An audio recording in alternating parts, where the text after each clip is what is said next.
पुरी का जगन्नाथ मंदिर भक्ति और आस्था का प्रतीक। ऐसा नहीं है कि जगन्नाथ मंदिर की गिनती देश के अमीर मंदिरों में की जाती है या यह देश के अमीर मंदिरों में से एक है, किंतु मंदिर में होने वाली रथ यात्रा विश्व प्रसिद्ध है।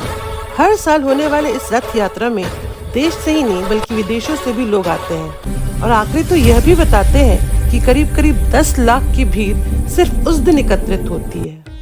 रथ यात्रा से जुड़े लगभग सभी सवालों के जवाब हमने अपने चैनल की वीडियो और शॉर्ट्स में डाला हुआ है।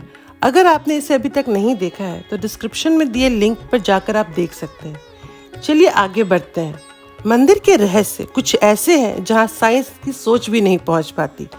आइए एक एक कर उन रहस्यों के बारे में जानते हैं। 12 साल में बदले जाने वाले भगवान की मूर्तियों के लिए लकड़ी और लाखों पेड़ में से सिर्फ उस पेड़ को चुनना जिससे कि मूर्तियों का निर्माण किया जा सके, यह सब कुछ वहाँ के पुजारी को स्वप्न में ही पता चलता है। जिस दिन मूर्तियाँ बदली जाती है उस दिन पूरे शहर की बिजली काट दी जाती है। ऐसा क्यों? क्योंकि इस दिन पुरानी मूर्ति से ब्रह्म पदार्थ को निकालकर नई मूर्ति में स्थापित किया जाता है। इस पूरी प्रक्रिया को नाबा काले बारा कहते हैं। यह प्रक्रिया इतनी गुप्त होती है कि उस दिन मंदिर को पूरी सीआरपीएफ घेर लेती है। मंदिर के अंदर किसी का भी प्रवेश वर्जित होता है। सिर्फ मंदिर के पुजारी जो इस पूरी प्रक्रिया को करते हैं, सिर्फ वही मंदिर के अंदर प्रवेश कर सकते हैं। पर उनको भी यह ब्रह्म पदार्थ देखने की अनुमति नहीं होती है। उनकी आंखों पे पट्टी तथा हाथ में मोटे मोटे दस्ताने होते हैं। पहले के पुजारी जिन्होंने इस प्रक्रिया को किया है, उनकी माने तो ब्रह्म पदार्थ को हाथ में लेने पर ऐसा प्रतीत होता है मानो कोई जीवित चीज हाथ में उछल रही हो। कुछ पुजारियों ने इसकी तुलना खरगोश से की है। वो कहते हैं कि ब्रह्म पदार्थ को हाथ में लेने पर ऐसा लगता है कि जैसे खरगोश हाथ में फुदक रहा हो। श्री जगन्नाथ मंदिर में स्थित रसोई विश्व की सबसे प्रसिद्ध रसोई मानी जाती है। इस रसोई में हर दिन 500 के करीब रसोई और 300 के आसपास सहयोगी भोजन बनाते हैं। प्रसाद बनाने के लिए एक के ऊपर एक 7 बर्तनों को रखा जाता है। परंतु आपको यह जानकर हैरानी होगी कि जो पात्र सबसे ऊपर होता है उसमें भोजन सबसे पहले तैयार होता है, फिर उसके नीचे वाले पात्र में, और जो पात्र आग के सबसे ज्यादा करीब होता है उसमें भोजन सबसे अंत में बनकर तैयार होता है। इस मंदिर की रसोई में बना प्रसाद कभी भी कम नहीं पड़ता है। यहाँ कितने भी श्रद्धालु आ जाएं, लेकिन कभी भी यहाँ पर प्रसाद की कमी नहीं होती है। यहाँ रोजाना 20 से 30 हजार लोगों को प्रसाद मिलता है। इनकी संख्या चाहे लाखों तक क्यों न बढ़ जाए, कभी भी ऐसा न हुआ कि प्रसाद कम हो गया हो। मंदिर से जुड़े सभी रोचक रहस्यों को समझने के लिए धैर्य की आवश्यकता होती है। उम्मीद है कि आपने अपना धैर्य अभी तक बना रखा होगा। वीडियो अगर अच्छी लगी हो तो कृपया कर चैनल को सब्सक्राइब करें। श्री जगन्नाथ मंदिर के शिखर पर भगवान नारायण का सुदर्शन चक्र मौजूद है, जो अष्ट धातु से निर्मित है।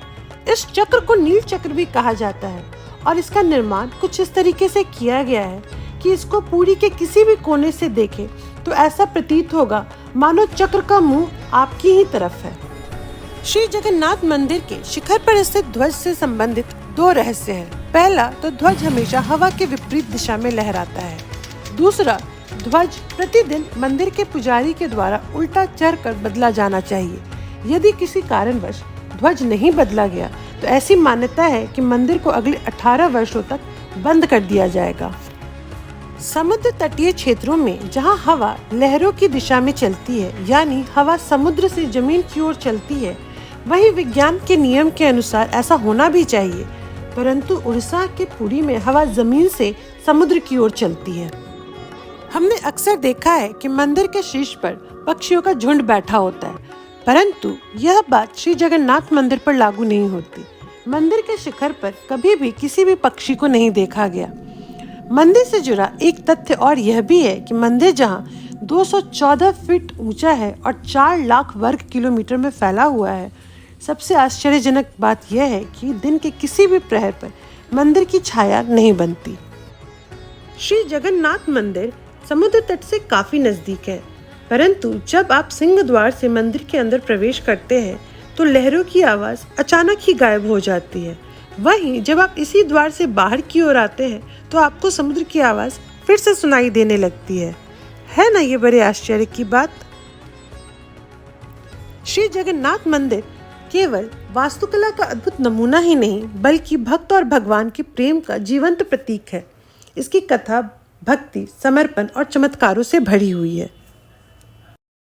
श्रोतागण, आप अपने पावन तीर्थ श्री जगन्नाथ धाम में साल के 12 महीने में कभी भी जा सकते हैं, लेकिन आषाढ़ महीने में पूर्णिमा से लेकर अमावस्या अर्थात 15 दिनों तक जगन्नाथपुरी नहीं जाए। ऐसा क्यों? क्योंकि माना जाता है कि इस बीच भगवान बीमार रहते हैं और मंदिर का कपाट बंद रहता है। चलिए मिलते हैं अगली बार कुछ नए रोचक तथ्यों के साथ। तब तक के लिए जय जगन्नाथ।